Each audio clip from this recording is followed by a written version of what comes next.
Malam sudah menjelang subuh, kita tidur yuk bang, bisik Sri Kunti, dan Karto hanya mengangguk.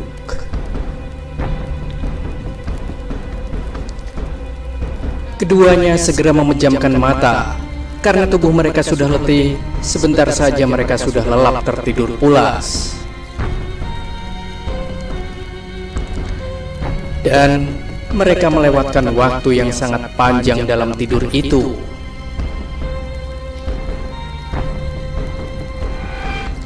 Menjelang senja, Karto baru terbangun dari tidurnya.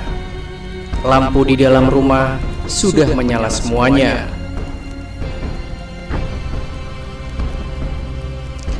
Sementara itu, Sri Kunti barusan saja mandi sambil keramas. Rambutnya yang panjang hingga pinggul masih terlihat basah. Tubuh Karto masih terasa lemah.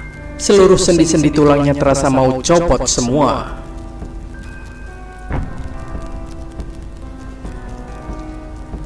Mas, mandi dulu.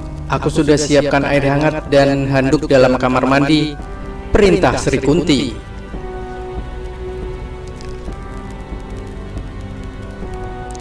Karto menuruti saja perintah Sri Kunti. Dia segera mandi di sebuah kamar mandi yang sangat mewah, sehingga lagi-lagi Karto tak henti mengaguminya.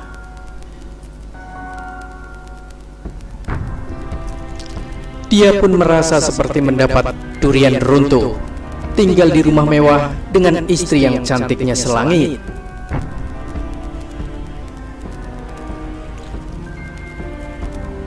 Selepas mandi, di meja makan Sri Kunti sudah menyiapkan hidangan santap malam. Mereka berdua menikmati hidangan makan malam.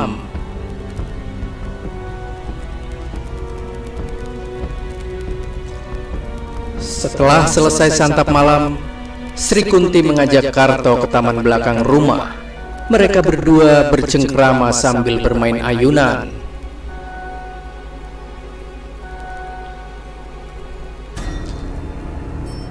Sri, permainan kita lanjutkan di dalam rumah saja ya. Ajak Karto yang sudah tidak sabar ingin segera melampiaskan nafsu birahinya. Sri Kunti hanya mengangguk. Gendong bang, rengeknya manja. Permintaan Sri Kunti ini tidak dapat ditolaknya. Karto membawa Sri Kunti masuk ke dalam kamar tidur.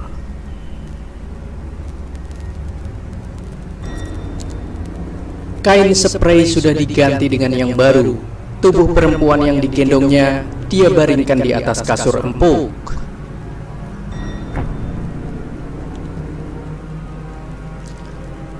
Mereka segera berlari menuju ke puncak birahi. Permainan malam kedua ini lebih hebat dan lebih gila. Mereka baru mengakhiri permainan ranjangnya menjelang subuh. Keduanya terkapar lemah, tidak berdaya. Mereka pun kembali tertidur lelap. Menjelang senja, Karto lagi-lagi baru terjaga dari tidurnya. Demikian yang terjadi seterusnya. Setiap hari Karto menjalani rutinitas seperti itu.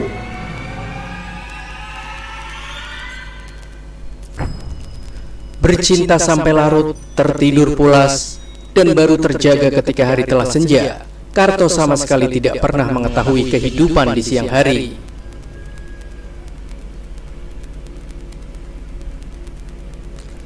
Semua aktivitas hidup di dunia lain tempat Sri Kunti tinggal menetap sepertinya hanya berlangsung pada malam hari.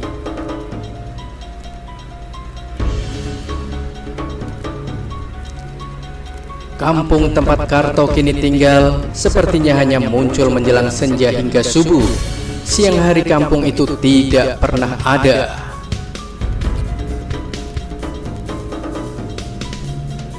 Sudah 5 hari Karto tidak pulang ke rumah. Informasi yang diterima Ati istrinya menyebutkan bahwa malam Jumat kemarin suaminya mengantarkan perempuan cantik.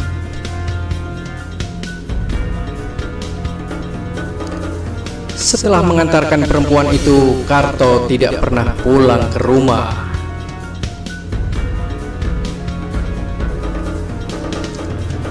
Atik sudah mencari Karto kemana-mana, tapi tidak juga ditemukan.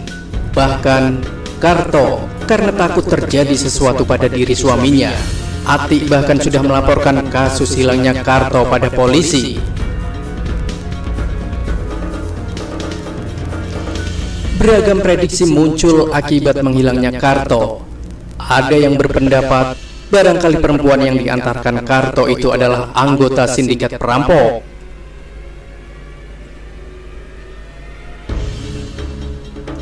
Namun, Atik tidak yakin suaminya dirampok. Nalurinya mengatakan, suaminya yang mata keranjang itu tengah bersenang-senang dengan perempuan cantik yang diantarkannya.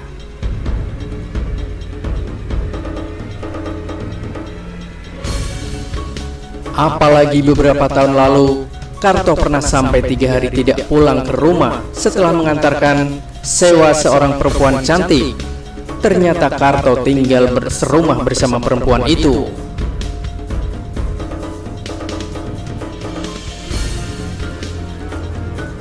Teman-teman satu profesi dengan Karto ada yang menyarankan untuk meminta bantuan dukun untuk mengetahui di mana Karto berada. Saran itu dituruti Atik.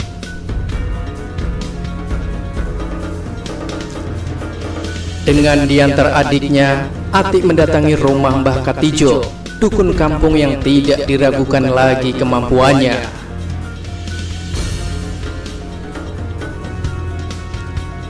Di hadapan Mbah Katijo, Atik menceritakan tentang suaminya sudah 5 hari tidak pulang ke rumah. Suamimu sedang berbulan madu, kata Mbah Katijo menjelaskan.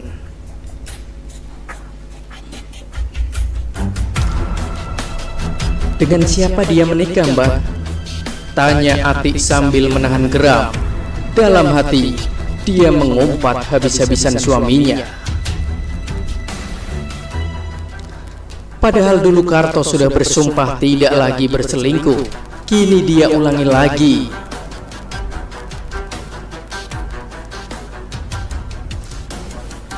Dia menikah dengan perempuan dari dunia lain.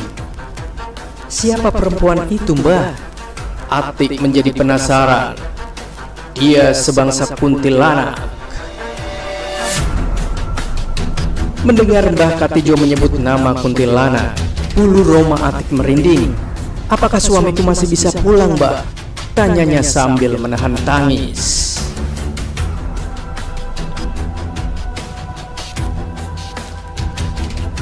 Bisa, tapi sabarlah. Biasanya acara bulan madu bersama kuntilanak dari dunia lain berlangsung tidak lebih dari 7 hari, kata Mbah Katijo menjelaskan. Berarti 2 hari lagi Karto baru pulang ke rumah. Memang aneh, memasuki malam ke-7, Karto berpamitan pada Sri Kunti hendak pulang ke rumahnya.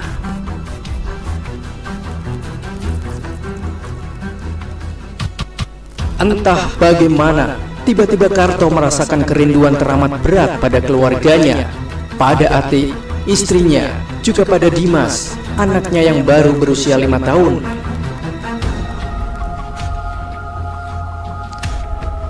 Sri, aku mau pulang ke rumah, nanti aku kemari lagi, katanya berjanji. Bukankah abang sudah berjanji ingin hidup bersamaku? Protes Sri Kunti mengingatkan. Tapi aku punya keluarga, Sri.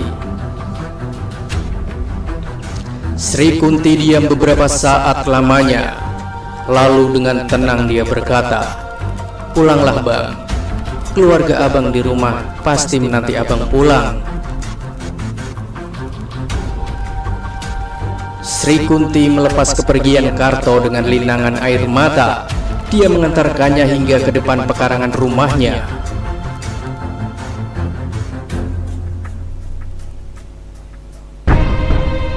Karto menyelusuri jalan raya di dunia maya yang membingungkan itu. Aneh, ketika Karto tiba di sebuah persimpangan jalan, kota itu hilang secara misterius.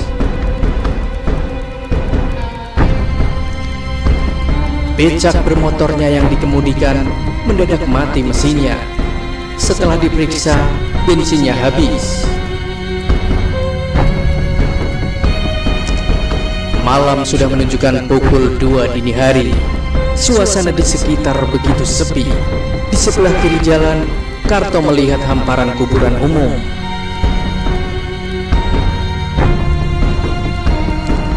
Ratusan orang dikubur di sana. Bulu kuduk Karto berdiri meremang, badannya mendadak lemas.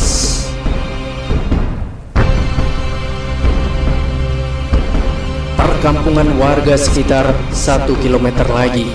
Karto tidak sanggup mendorong becaknya.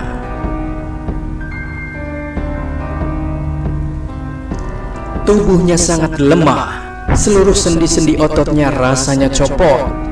Akhirnya, Karto memutuskan tidur dalam becaknya. Pagi hari, ketika dia terjaga dari tidur pulasnya, orang-orang ramai berada di sekelilingnya. Dia mencoba untuk bangkit dari atas becak, tapi usahanya sia-sia. Tubuhnya sangat lemah sehingga tidak dapat digerakkan. Teman-teman satu profesi yang kebetulan kenal dengannya akhirnya mengantarkan Karto pulang ke rumahnya.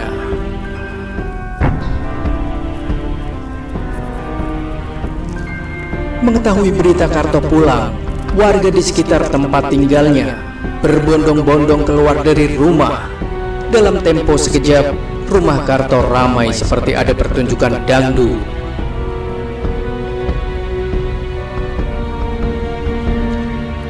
Bertubi-tubi pertanyaan pun diarahkan kepadanya. Namun, Karto lebih banyak diam. Penampilannya berubah dari biasanya. Karto yang biasanya ceria, kini berubah seperti orang bingung.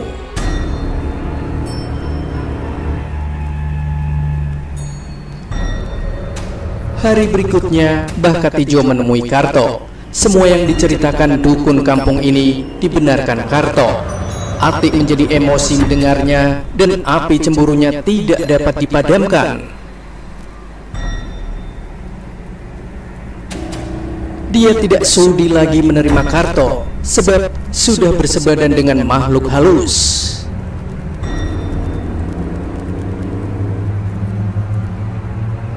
Atik akhirnya pergi membawa anaknya ke rumah orang tuanya. Tinggallah Karto seorang diri dalam keadaan lumpuh total. Kini, dia hidup dari belas kasihan orang-orang yang dekat dengannya.